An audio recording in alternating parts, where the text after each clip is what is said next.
Fim do mistério. Segurança de creche do Sol Nascente que sumiu e teve o carro queimado é encontrado vivo. Quem tem os detalhes com exclusividade pra você? Cadê o Manuel? Cadê o Manuel? Já chega o Manuel. Ainda não, meu diretor? Ainda não? Ainda não? Então tá. Não, calma, não tem problema. Não tem problema. Já o Manuel vai chegar, porque o importante é que a gente inicia esse programa de sexta-feira dando a boa notícia que o Daniel está vivo. Foram 5 dias de um sumiço extremamente preocupante. Onde estaria o Daniel? E ele foi encontrado. Agora sim, e o carro queimado, como você vê aí, o carro dele apareceu queimado, que aumentou ainda mais as preocupações. Agora sim, Manuel está aqui. Manuel, boa noite a você, seja bem-vindo, conta tudo pra gente. Agora, viu, Henrique? Boa noite para você, boa noite para todo mundo que está em casa acompanhando o nosso Cidade Alerta. Fim do mistério, realmente. O Daniel, de 24 anos, foi encontrado hoje pela própria mãe aqui na região de Ceilândia. Nós falamos ao vivo da 19ª Delegacia de Polícia Civil, onde o Daniel está neste momento. Segundo as informações, ele não tem condições de falar, está bastante alterado, mas tá bem, viu, Henrique? Essa é a grande informação. E aqui, com exclusividade, a mãe do Daniel, gentilmente, ela não quer ser identificada, mas topou falar com a gente no Cidade Alerta, até porque foi ela que encontrou o próprio filho aqui na cidade de Ceilândia. Bom, muito obrigada, senhora, por atender a nossa reportagem. Como a senhora encontrou o Daniel? Boa noite. Eu recebi uma informação ontem que ele estaria na Ceilândia. Como eu estava andando em outros lugares, cheguei mais tarde e não deu tempo de ir. Aí hoje eu recebi a mesma informação, estava no trabalho, aí fui no mesmo ponto que a pessoa me indicou e saí procurando. Aí eu achei. Quando a senhora encontrou o Daniel, filho da senhora, como que ele estava? Ele estava muito sujo, né? Que faz dias que ele está fora de casa e estava no meio da rua. Henrique, a mãe do Daniel te escuta, querido. Senhora, muito boa noite, muito obrigado pela confiança e pela presença aqui no nosso Cidade Alerta para essa entrevista exclusiva no nosso programa. Ele já tinha feito isso que ele fez, de sumir aí por 5 dias? Dessa forma, hoje não. Na adolescência, sim, né? Quando tinha os 13, 12 anos, ele fazia muito essas artes. E o que a senhora acha que aconteceu? Por que ele sumiu dessa maneira? Para te falar, eu não sei ainda. Ainda estou processando. Ele que tem que falar. Eu posso, de medo, surto, alguma coisa, ele deve ter tido surto, né? Não sei. Ele nesse momento não tem condições de falar. Ele estaria drogado? Ele tem problemas com o uso de drogas? Nesse momento ele não pode falar, porque realmente ele está bem alterado. Mas eu lhe pergunto, a senhora sabia ou sabe que ele tem realmente problemas com drogas? Com vício? Eu não posso te afirmar essa informação, se ele chegou a usar ou não, né? Entendo. Então, pelo que eu estou entendendo, a senhora não sabia se ele tinha algum tipo de envolvimento com o vício da droga, não é? Algum tipo de droga? Não. Foi novidade para a senhora encontrá-lo da maneira que a senhora encontrou? Sim, né?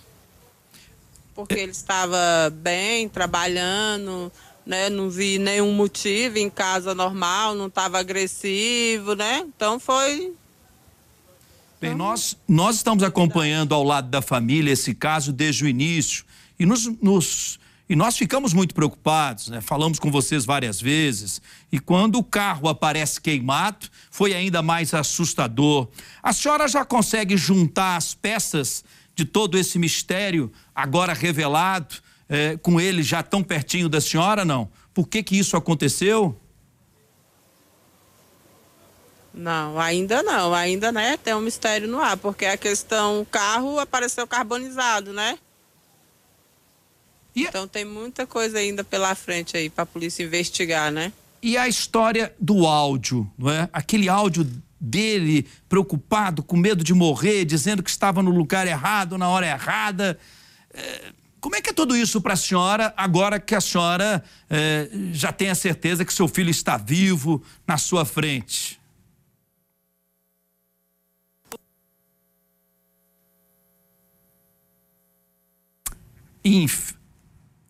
Infelizmente, perdi o contato com ela. Infelizmente, perdi o contato com ela. Mas você percebe claramente que a mãe está feliz, evidente, o filho está vivo, foi encontrado por ela no meio da rua, mas ela mostra ainda muitas incertezas, né? E quer saber o que de fato aconteceu. Eu perguntava para a senhora sobre essas incertezas, né? Especialmente com relação ao carro queimado e encontrado e ao áudio que colocou em xeque realmente o que poderia estar acontecendo com ele.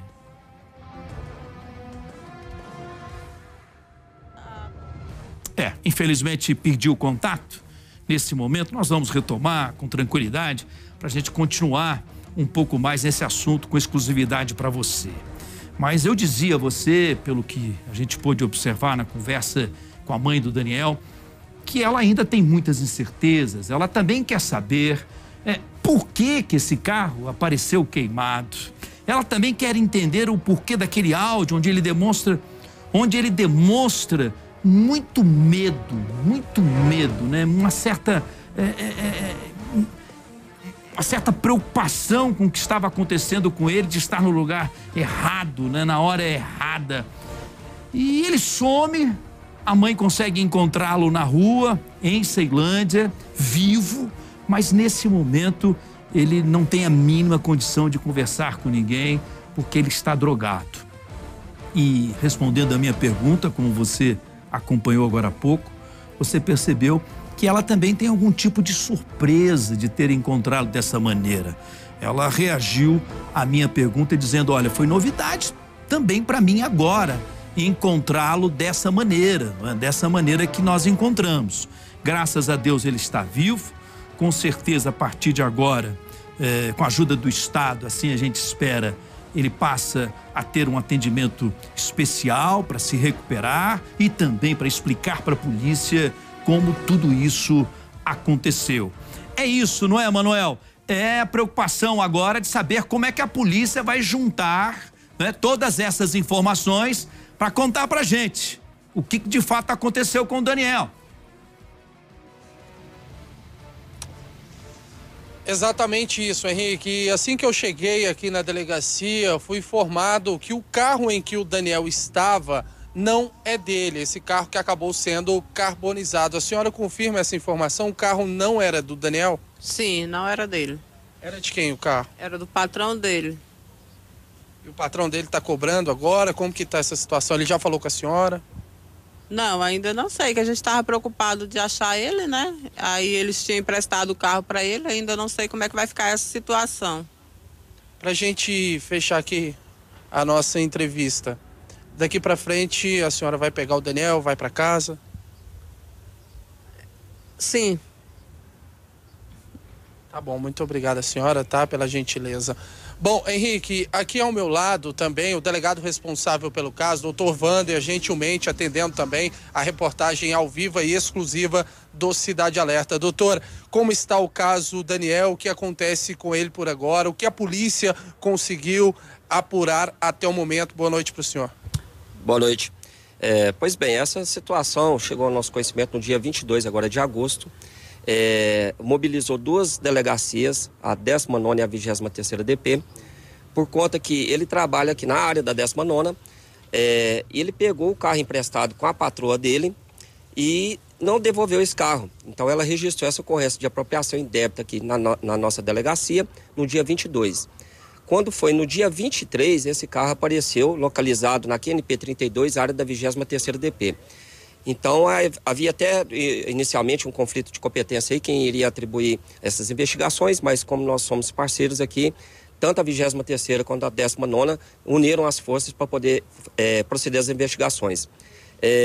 Nos deparamos com uma situação muito difícil de elucidar, porque trouxeram alguns fatos que ocorriam no trabalho dele, que nos direcionava a algum outro tipo de investigação e que nos dava até um entendimento que ele realmente poderia ter sido morto.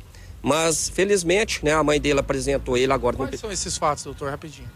É uma situação que ocorria lá com relação a vizinhos da creche. E parece que alguns vizinhos da creche lá tinham um conflito com um outro vigilante, não com ele. E a princípio a gente achou que alguém poderia ter cometido alguma represália, né, um crime contra a vida, contra ele de forma enganada, direcionado, teria que ser direcionado a outro vigilante, foi direcionado a ele. A gente estava com essa linha de investigação. Mas a partir do momento que a mãe dele nos apresenta o filho aqui hoje, nós fomos tomar a oitiva dele e ele nos trouxe uma versão da seguinte forma. Segundo ele confirma realmente que pegou o carro no dia 22 com a patroa, trabalhou lá das 7 às 19 horas no trabalho dele, no dia 22, e saiu com esse carro em direção à QNN3 de Ceilândia, onde ele, segundo ele comprou e consumiu cocaína. Diz ele que estava circulando pelo PSU de Ceilândia quando ele foi assaltado. Levaram esse carro dele. Ele diz que pediu um Uber e retornou para a QNN3, onde ficou utilizando droga até a data de hoje. Então ele está sob o efeito de droga? Sim, não 100%, dá para sentir que ele realmente, os sentidos dele estão um pouco alterados, mas ele ainda estava em condições de prestar informações, tanto que ele foi acompanhado por uma advogada, prestou as informações formalmente, assinou essas declarações. Ele é muito impreciso com relação a quem seriam esses assaltantes, como que ele foi parar lá na QNN3, onde que ele estava. Dá para sentir que ele está sob efeito de drogas ainda. Pela experiência comum, muito provavelmente ele deve ter passado esse carro em função já do vício dele pelos entorpecentes, a título de pagamento de droga. E aí depois o destino que você deu ao carro a gente não sabe. Henrique. Eu quero aproveitar o delegado, o Manuel, para ver se o delegado consegue explicar para a gente a questão do áudio. Aquele áudio que durante 3 dias se tornou um grande mistério para todos nós, onde o Daniel dizia estar num lugar errado, na hora errada, e parecia estar com medo de morrer. O delegado já conseguiu desvendar esse áudio? Pergunta isso para ele, por favor, para a gente ter um entendimento completo do que aconteceu com o Daniel. Doutor, o Henrique está lá no estúdio perguntando para o senhor em relação ao áudio, né? Onde o Daniel fala que estava sendo ameaçado, enfim, o que a polícia conseguiu desvendar até o momento em relação a esse áudio. Não, esse áudio, ele chegou ao nosso conhecimento na data de hoje. Conforme eu falei, a princípio, a 23ª DP que estava conduzindo essas investigações. A gente estava dando suporte por conta da primeira ocorrência que foi registrada aqui da apropriação indébita. A partir do momento que a 23ª localizou o veículo, eles assumiram essa investigação. Nós tivemos até hoje, já estávamos alinhando um trabalho de buscas, inclusive com cães, na segunda-feira, com o corpo de bombeiro, porque o local que o veículo foi encontrado é um local próprio para desova de corpos. E tudo nos indicava que ele teria sido morto, pelas circunstâncias com que foi encontrado esse veículo. Um outro fato que chama a atenção, que esse veículo ele foi encontrado carbonizado, mas sem vários acessórios, né? O som do carro, os bancos, parte do motor. Então, tudo indica que o carro foi depenado, depois colocado lá no local onde foi encontrado e achado fogo. Ô, Manuel, checa com o delegado também, porque tá rodando nas redes sociais, depois de toda a repercussão desse trabalho da Record TV Brasília, de que tudo isso foi inventado pelo Daniel. Ele criou essa história toda e, pelo jeito, a mãe não sabia, ou pelo menos não confirmou isso pra gente. Ele é um usuário de drogas, não é? Viciado em drogas. Na visão do delegado, ele tem esse entendimento também de que o Daniel pode ter inventado toda essa história e deu no que deu? Doutor, o Henrique, ele diz que nas redes sociais há boatos de que o Daniel poderia ter inventado tudo isso.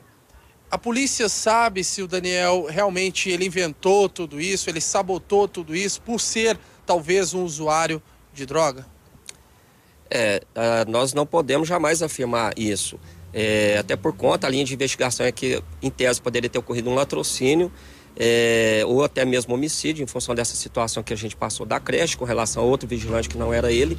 Mas as informações dele tanto podem ser verdadeiras, ele pode até ter sido assaltado de fato, mas por ele ser realmente usuário de entorpecente há vários anos, também nos leva a crer a possibilidade de ter trocado esse veículo por troca de entorpecentes.